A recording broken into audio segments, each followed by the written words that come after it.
2021년도 청와학술제 이기적 유전자의 확장적 해석 우리는 왜 이타성을 보이는 이기적 유전자를 가지고 있는가?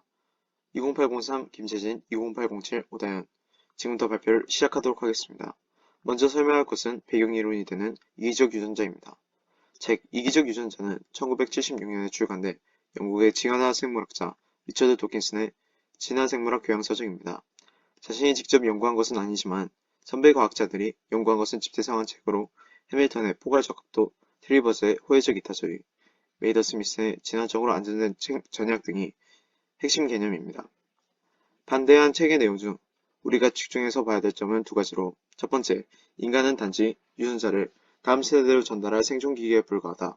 두 번째, 인간이 하는 모든 활동은 유전자 입장에서 이기적이다입니다. 이 중 특히 더 중요한 것은 두 번째 문장, 인간이 하는 모든 활동은 유전자 입장에서 이기적이다입니다. 이는 인간의 행동이 이타적이거나 순전히 배려심에서 나온 행동일지라도 유전자 입장에선 이기적이다는 겁니다. 이기적 유전자의 내용에 대한 가장 큰 오해가 소방관이 타인을 위해 자신을 희생한 것은 타인의 생명을 살렸다는 영웅으로서 자아가 실현되어 자신을 드높이려는 이기심이 없으면 도무지 할 수 없는 행위라고 생각하는 것인데, 이는 이기적 유전자의 논리와는 오히려 배치된 논리입니다. 이기적 유전자식으로 설명하자면 소방관이 타인을 위해 희생하는 행동은 이타주의의 발현이 아니라 타인을 위해 희생하도록 하는 유전자의 발현입니다. 개체가 아닌 유전자를 진화의 기본 단위로 본다면 그러한 유전자는 유전자 풀에서 진화적으로 번성하기 유리합니다. 따라서 개체 수준의 이타주의는 유전자 차원에서 이기주의로 설명할 수 있다라고 풀어낼 수 있습니다.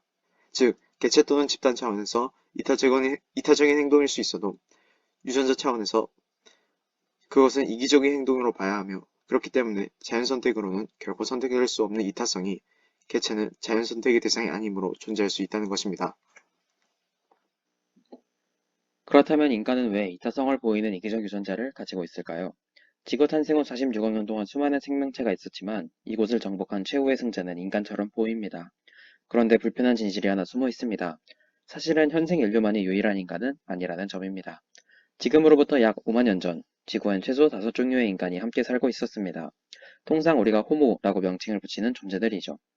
그들은 모두 구석기 시대를 살다가 이후 자연스럽게 현생 인류로 진화되었다고 알고 있겠지만 그것은 사실이 아닙니다. 호모 에렉투스, 호모 플로레시엔시스, 호모 루소넨시스, 호모 데니소바, 호모 네안데르탈인, 그리고 우리 호모 사피엔스가 동시대에 공존하였습니다. 그런데 어찌된 영문인지 호모 사피엔스만 살아남았는데요. 어찌된 일일까요? 우리는 지금부터 약 5만 년 전에 벌어진 인류 최초의 오징어 게임을 유추해 볼 수 있습니다.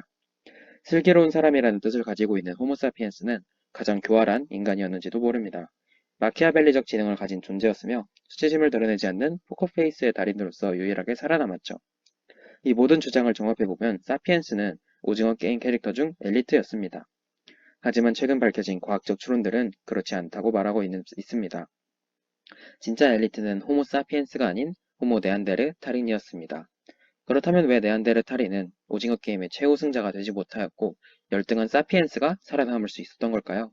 결론적으로 우리가 믿어왔던 생존 능력에 대한 통찰이 모두 틀렸습니다. 생존에 유리한 것은 교활한 엘리트가 아니었던 것이죠. 우리가 믿어왔던 마키아벨리의 주장엔 치명적인 결함이 하나 있습니다. 그는 수치심과 감정을 숨길 수 있는 자가 최후의 승자라고 했지만 생존을 위해 필요한 능력이 포커페이스라면 인간은 왜 모든 동물 중 유일하게 얼굴이 빨개지는 동물이란 말입니까? 만약 그것이 생존에 불필요한 기질이라면 진화 과정에서 자연 도태되었어야 했는데요. 애석하게도 마키아벨리의 군주론은 찰스 다윈의 진화론에 미치지 못합니다.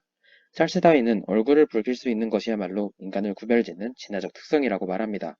우리는 표정을 통해 수치심과 부끄러움을 발산하며 다른 동물이 느낄 수 없는 고든 감각에 도달할 수 있습니다. 그것은 오랜 세월 인간이 생존하는 동안 사라지지 않은 진화적 결론이며 수치심이란 인간의 조건이었습니다. 수치심은 타인의 시선을 받아들이는 감각입니다. 우리는 감정을 숨기는 게 아니라 끊임없이 노출하며 주위와 관계를 맺는 동물입니다. 이것은 장애가 아니라 관계를 지향하는 존재, 호모사피엔스의 특권입니다. 매우 이타적이며 이기적이지 않은 감각입니다.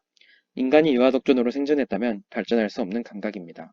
사피엔스는 도킨스가 말했던 이기적 유전자가 아니라 이타적 유전자로 인해 살아남았습니다.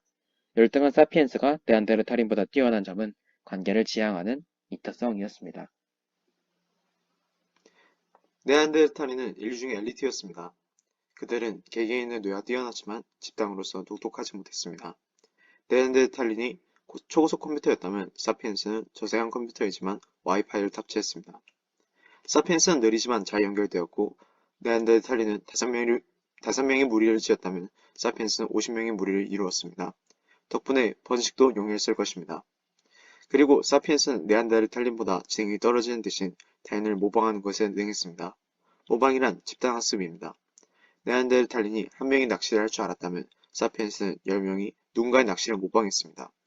이런 차이가 수만 년 지속되면 진화 과정에서도 생김새가 달라집니다. 사피엔스는 눈에서 변화가 일어났습니다. 홍채 주위에 흰자가 생겨난 것입니다. 이 또한 현생 윤리만이 가진 신체적 특징입니다. 이로 인해 눈동자가 또렷해졌고 시선이 어디에 향하는지 분명해졌습니다. 네안데르탈린은 흰자위가 없으며 멜라닌 색소가 달라 눈이 온통 검은색이었습니다. 마치 선글라스를 착용한 것처럼 겨눈질을 해도 시선을 알 수 없었습니다. 다른 영장류인 침팬지나 오랑우탄과 똑같습니다. 이는 마치 포커페이스에 가까운 것 특징입니다. 사피엔스의 눈은 미장술이 아니라 관계를 위한 진화였습니다. 누구를 속이려는 것이 아니라 시선을 노출함으로써 타인과 눈짓, 커뮤니케이션을 가능케 했습니다. 눈으로 반응을 가리킬 수 있었고 눈빛으로 상대에게 감정을 드러낼 수 있었습니다. 이는 상대방의 감정을 읽을 수 있게 되고 더 높은 사회성을 가질 수 있게 되면서 최종적으로 호모사피엔스가 최후의 인류가 될 수 있었던 것입니다. 지금까지 발표를 들어주셔서 감사합니다. 이상이었습니다.